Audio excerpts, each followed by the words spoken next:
మా నారాయణ సార్ వాళ్ళ కూతురు అమ్మ మేడం, నారాయణ సార్ కూతురు.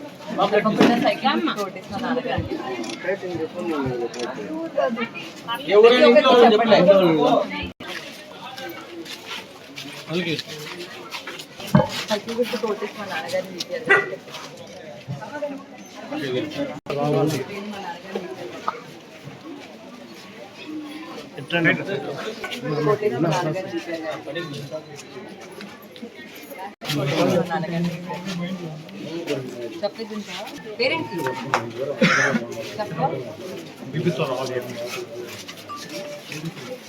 నారాయణ సార్ కూతురు తప్పకుండా సైకిల్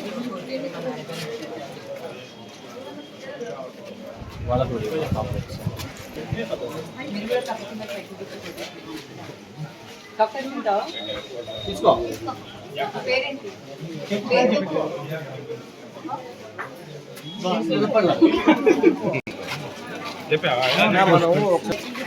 మా నారాయణ సార్ కూతురు మేడం.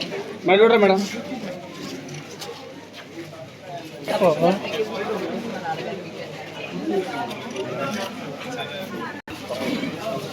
కొద్ది ముందు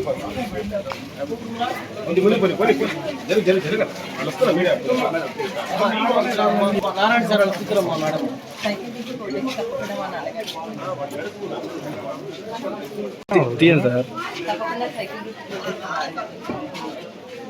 సైకిల్ గురించి కొట్టేసి మా నాన్నగారిని తప్పకుండా సైకిల్ గురించి కొట్టేసి మా నాన్నగారిని అందరికీ నమస్కారం అండి. నా పేరు షర్ని పొంగురు. నేను మాజీ మంత్రి నారాయణ గారి కుమార్తెనండి. ఈరోజు 10th డివిజన్లో నేను క్యాంపెయినింగ్ చేస్తూ మా నాన్నగారికి సపోర్ట్ చేస్తున్నానండి. ఈరోజు రామ్ నగర్లో ఇంటింటికి వెళ్ళి ప్రజల కష్టాలు తెలుసుకుంటున్నానండి.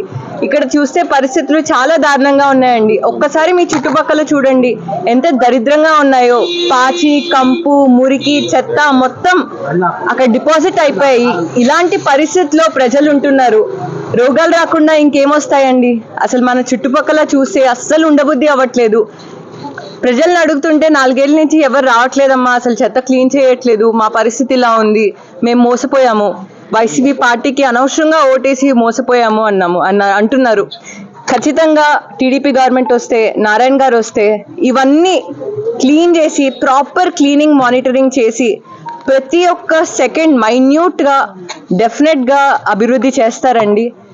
90% మీ అందరికీ తెలుసు under ground drainage system 2014 to 2019 TDP ప్రభుత్వం ఉన్నప్పుడు అయిపోయింది. ఆ 10% మాత్రమే పూర్తవ్వాలి. ఇంత లోపల వైసీపీ గవర్నమెంట్ వచ్చేసింది కాబట్టి ఆగిపోయింది. 100% మా నాన్నగారు వస్తే first and foremost under ground drainage system చేస్తారండి. ఎవరికన్నా బాలేకపోతే, జబ్బులు వస్తే ఫస్ట్ 2 రీజన్స్ ఉంటాయండి. తినే తిండి వల్ల, లేకపోతే తాగే నీరు వల్ల. తాగే నీరు ఖచ్చితంగా ప్యూర్ వాటర్ అయి ఉండాలని టీడీపీ గవర్నమెంట్ ఉన్నప్పుడు 2014 నుంచి 2019 స్వచ్ఛమైన నీళ్ళు రావాలని ఇంటింటికి బ్లూ వాటర్ పైప్స్ కనెక్షన్ ఇచ్చారండి. ఆ కనెక్షన్ ఆల్మోస్ట్ అయిపోయింది, కొంతవరకే ఉంది. టీడీపీ గవర్నమెంట్ వస్తే, మా నాన్నగారు వస్తే 100% అదే చేస్తారండి. అది వైసీపీ గవర్నమెంట్ దాన్ని కొనసాగించలేదు, వాళ్ళకి పేరు వస్తుందని. ఇదొకటే కాదండి, నిరుపేదలు ఖచ్చితంగా పని చేయాలంటే, ఎంప్లాయ్మెంట్ ఉండాలంటే, వాళ్ళ ఆర్థిక పరిస్థితి పెరగాలంటే ఖచ్చితంగా వాళ్ళకి ఆదాయం పెరగాలి. ఆదాయం పెరగాలంటే స్కిల్ డెవలప్మెంట్ ప్రోగ్రామ్స్ చేయాలి. టీడీపీ గవర్నమెంట్ ఉన్నప్పుడు 2014 to 2019 ఒక skill development centre exclusive for లేడీస్కి పెట్టారండి. కానీ ఇప్పుడు ఆ స్కిల్ డెవలప్మెంట్ సెంటర్ ఏమైంది? వైసీపీ వాళ్ళు దాన్ని చికెన్ సెంటర్గా చేశారు. ఎంత దారుణం అండి, మీరే చూడండి. అందరికీ భోజనం పెట్టే అన్న క్యాంటీన్స్ ఏమైపోయాయి? పాపం నిరుపేదలు ఏం చేశారండి? నెల్లూరులో నిరుపేదల కష్టాలు తీర్చాలి. మా నాన్నగారు కూడా ఒక నిరుపేద కుటుంబం నుంచి వచ్చారండి. గుడిసెలో పుట్టారు, గుడిసెలో పెరిగారు. సో ఖచ్చితంగా నిరుపేదల కష్టాలు తెలుసు మా నాన్నగారికి.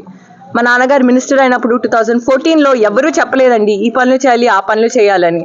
నెల్లూరులో ఒక నిరుపేద కూడా ఉండకూడదని ఫస్ట్ అండ్ ఫార్మోస్ట్ గృహ నిర్మాణం చేశారు. 47,000 హౌసెస్ టిట్కో ఇల్లు అండి, గ్రనైట్ ఇల్లు 8 monthsలో కట్టారండి. అవి నిజంగా నిరుపేదలకు ఇచ్చుంటే ఈరోజు మనకి సమస్య వచ్చేది కాదు, ఈరోజు మనకి బాధ వచ్చేది కాదు. నిరుపేదలు ఇలాంటి ఎన్వైర్న్మెంట్లో, మురికి చెత్త కంపు ఉన్న ఎన్వైర్న్మెంట్లో ఉండేవాళ్ళు కాదు, వాళ్ళకి జబ్బులు అసలు వచ్చేవే కాదు. సో ఖచ్చితంగా టీడీపీ గవర్నమెంట్ వస్తే, మా నాన్నగారు వస్తే, నారాయణ గారు వస్తే ఇవన్నీ చేస్తారండి. తప్పకుండా May 13th ఎలక్షన్స్ అండి. ఒక్కసారి మీరే ఆలోచించి, నేను చెప్తున్నానని కాదు, అభివృద్ధికి ఓటేద్దాము. ఎమ్మెల్యేగా మా నాన్నగారికి, నారాయణ గారికి, అండ్ ఎంపీగా బీపీఆర్ గారికి తప్పకుండా ఓటేసి 2 ఓట్లు ఉంటాయండి. మనందరం కలిసి ఓటేస్తేనే టీడీపీ పార్టీ గెలుస్తుందండి. మనందరం కలిసి నెల్లూరుని ఒక స్మార్ట్ సిటీగా అభివృద్ధి చేద్దాం. నమస్తే. నెల్లూరు జిల్లా వార్తలను అత్యంత వేగంగా అందిస్తున్న మీ సింహపురి న్యూస్ ఛానల్ ను సబ్స్క్రైబ్ చేయండి. అందులోని ప్రతి వీడియోని లైక్ చేయండి, షేర్ చేయండి, మరింత మంది చేత సబ్స్క్రైబ్ చేయించండి. నెల్లూరు జిల్లా జర్నలిస్టుల మిత్రుల సహకారంతో ప్రారంభమైన ఏకైక ఛానల్ సింహపురి న్యూస్, అణగారిన వర్గాల గొంతుక.